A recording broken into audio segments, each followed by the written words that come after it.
স্বাধীনতা নাই আমাদের কিছু।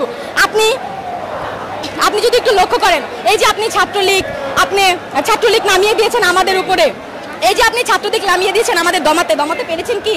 পারেননি তো। ওরা যদি 1000 হয়, আমরা হব 1,00,000 আমাদের সাথে ওরা কোনোদিন পারবে না, পারেনি, কোনো সময় পারবে না। এই যে আরেকটা ঘটনা ঘটে গেল, মাননীয় প্রধানমন্ত্রী, আপনাকে না কিচ্ছু বলার নেই, আপনি একজন হাস্যকর মানুষ। এই যে আমাদের স্বাধীন দেশে এই যে কি দেখতে হচ্ছে বুঝছেন, ডিবি অফিসার যে একজন গণ্যমান্য মানুষ, তার লিঙ্ক ভাইরাল হচ্ছে।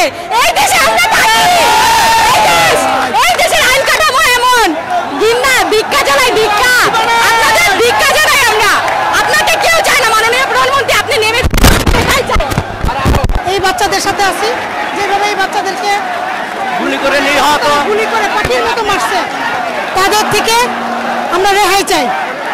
সুনির্দিষ্ট একটা সোনার বাংলা, আমরা সত্যিকার অর্থে সোনার বাংলা এবং স্বাধীন, যেখানে বাক স্বাধীনতা থাকবে, সেটা চাই।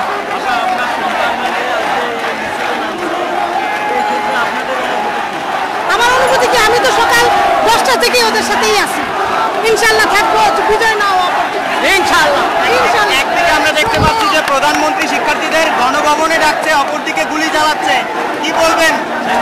কি বলবো, কিছুই বলার নাই। উনার এখন একটাই দাবি, উনি গদি ছাড়বে, আর কিছু না। আমাদের এক দফা এক দাবি, শেখ হাসিনার গদি ছাড়বে। Thank you.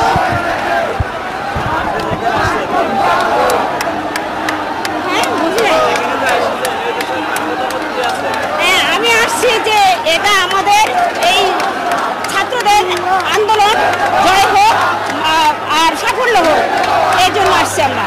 ওদের সাথে আমরা আছি, থাকবো, ওদের বিজয় আমরা চাই। আমরা সাধারণ শিক্ষার্থীরা শান্তিপূর্ণ কর্মসূচির মাধ্যমে কিন্তু আমরা আমাদের দাবি আদায়ের লক্ষ্যে এগিয়ে যাচ্ছিলাম, কিন্তু যত দিন গড়ায়, যত আমরা সমাধানের লক্ষ্যে আগাচ্ছিলাম, তার পরিপ্রেক্ষিতে আমরা দেখতে পাচ্ছি যে সরকার এবং প্রশাসন আমাদের উপরে চড়াও হয়, আমাদের সাধারণ শিক্ষার্থী ভাই বোনদেরকে কিন্তু রক্তাক্ত করে। এই রক্তাক্ত করার এক পর্যায়ে কিন্তু আমরা এসে এক এক সময় পরিস্থিতি বিবেচনায় এক এক রকম দাবি আমরা দিয়ে আসছিলাম, কিন্তু সেই দাবি আজকে চূড়ান্ত পর্যায়ে এসে পৌঁছেছে। অর্থাৎ আমরা এক দফায় উপনীত হয়েছি।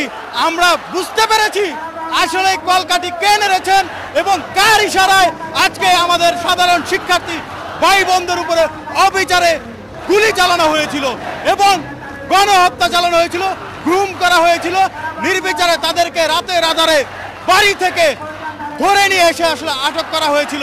সুতরাং এই সকল হত্যাকাণ্ড এবং এই যে হত্যাযজ্ঞ চালানো হয়েছে, নির্বিচারে নিরস্ত্র সাধারণ শিক্ষার্থীদের উপরে যে গুলিবর্ষণ হয়েছে, সেটির আসলে হুকুমদাতা একমাত্র শেখ হাসিনা।